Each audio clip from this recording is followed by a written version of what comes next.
आपने बात की फ़लस्तीन का मामला, सारा मिडिल ईस्ट का, वो क्यों नहीं बात करते? हम क्या उनसे ज़्यादा अच्छे मुसलमान हैं? तजारत के साथ पाकिस्तान का बहुत फ़ायदा है। ठीक, इंडिया को फ़र्क नहीं ज़्यादा पड़ता, वो इतनी दुनिया में तजारत कर रहा है कि वो आप करें या ना करें, उन्होंने कहना चाका ही को। कश्मीर में क्या हो रहा है पता है आपको?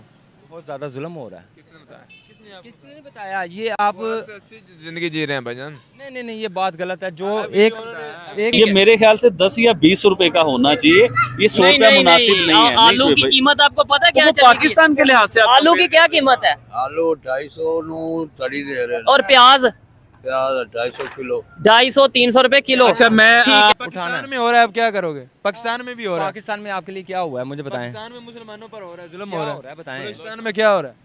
बलोचिस्तान क्या हो रहा है? मैं कहता हूँ अगर कुछ गलत हो रहा है तो उसको बेहतरी के लिए लेकर जाना चाहिए। नहीं, हमारे सारा जो कुछ ही बड़े हैं, गलत हो रहा है। जो हमारे बड़े हैं उनको बेहतरी की तरफ लेकर जाना चाहिए। मैं तो पट्टी बांधकर ना घर सही नहीं कर सकते, बाहर क्या ठीक करें? आंखों के पट्टी।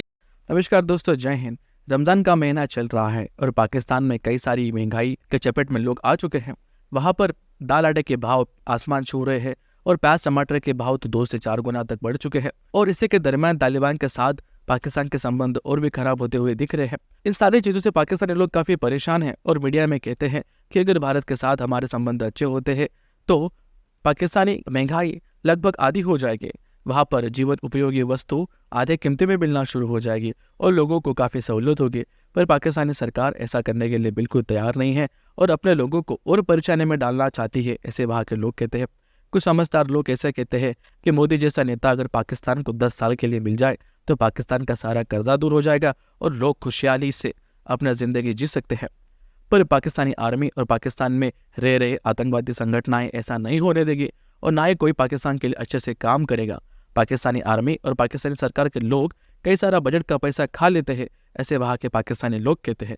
आइए देखते हैं इस वीडियो में पाकिस्तानी मीडिया का रिएक्शन और कैसे उन्होंने मोदी जी की वाहवाह की है। आइए देखते हैं इस वीडियो में। जय हिंद। और सबको पता है, ठीक है, ये तरी है। और उससे पहले जब मुसलमान बरसगीर में नहीं मोहम्मद आए थे तो वहाँ पे लोग फिर भी रह रहे थे। हम यहाँ पे ऑबोरिजिन है, यहाँ पे रहने मुसलमान नहीं थे तो कौन थे? तो हम लोग थे, यानी हिंदू थे। हम यानी कि इस धरती के हिंदू से मुराद है।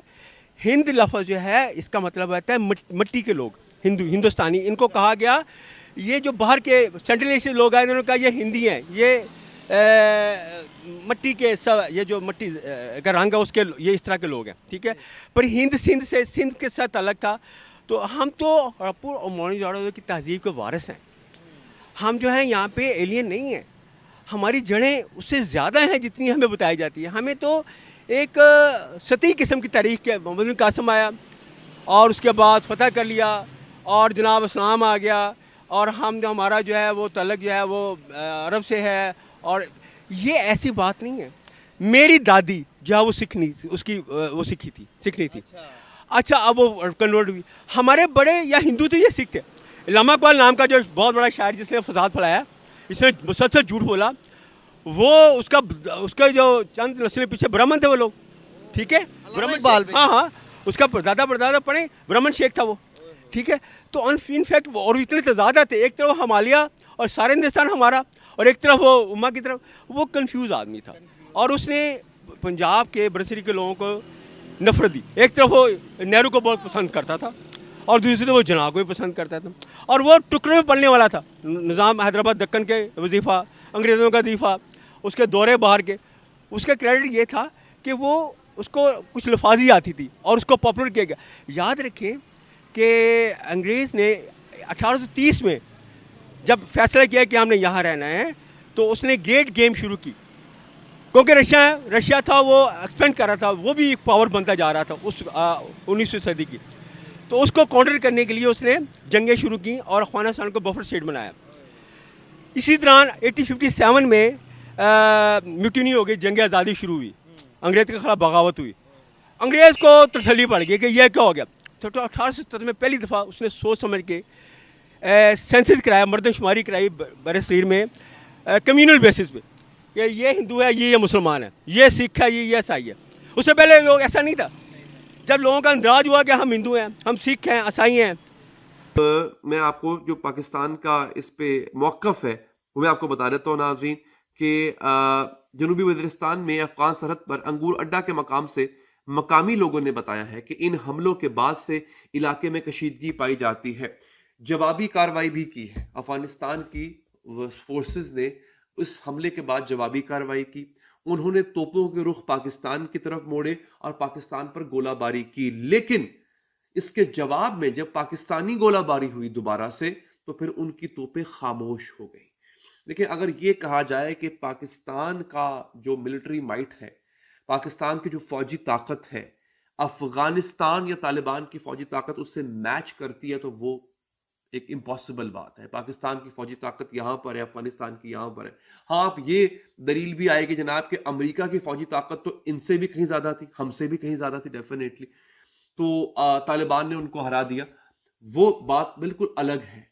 अमेरिकी फोर्सेस अफगानिस्तान के अंदर थे, वहाँ पे उनसे वो गुरिल्ला वॉर कर रहे थे, उसमें वो नहीं जीत पाए।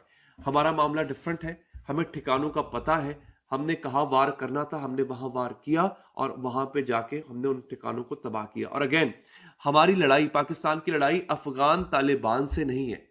ये हमले अफगान तालिबान पर नहीं किए गए, ये हमले किए गए हैं तहरीक तालिबान के उन ठिकानों पे जिनको या तो पाला जा रहा था या अफगान तालिबान गवर्नमेंट उसने मुंह फेरा हुआ था, नजर फेरी हुई थी, कुछ कह नहीं रहे थे उनको।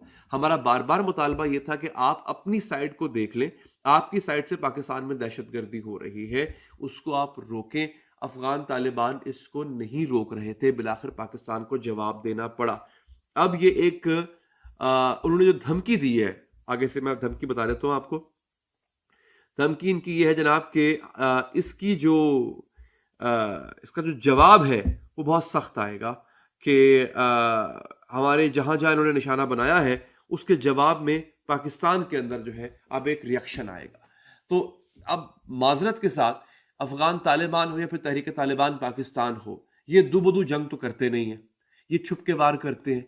तो अगर ये कह रहे हैं कि पाकिस्तान में इसका रिएक्शन आएगा, तो खुदा ना खास्ता ये लोग इशारा कर रहे हैं कि पाकिस्तान में हम दहशतगर्द कार्रवाइयाँ करेंगे। ये इस जानिब इनका इशारा है, जो कि बहुत अपने आप में बहुत ख़तरनाक है नाज़रीन। अच्छा, अब मैं आपको बताता हूँ कि ये हमने जो शुमाली वज़ीरिस्तान में ऑपरेशन किया है उसमें 8 दहशतगर्द मारे गए हैं। आपको याद होगा कि शुमाली वज़ीरिस्तान में ही दहशतगर्दों ने गुज़िश्ता दिन जब चेक पोस्ट पर हमला किया था, तो पाक फौज के लेफ्टिनेंट कर्नल और कैप्टन समेत 7 फौजी जवान शहीद हुए थे। आप कश्मीर की बात करें, आज फ़लस्तीन देख लें आप, फ़लस्तीन किधर है? की बात करें ना, फ़लस्तीन हमारा मुसलमान भाई नहीं है, छोड़ देना यार। मेन मसला जो कश्मीर का हमारा, उसके बाद आर्टिकल खत्म किया जो हकूक दिए। एक बाउंड्री लाइन है ना, बाउंड्री लाइन, उस पे एक कब्जा है। पेट्रोल की प्राइस क्या है?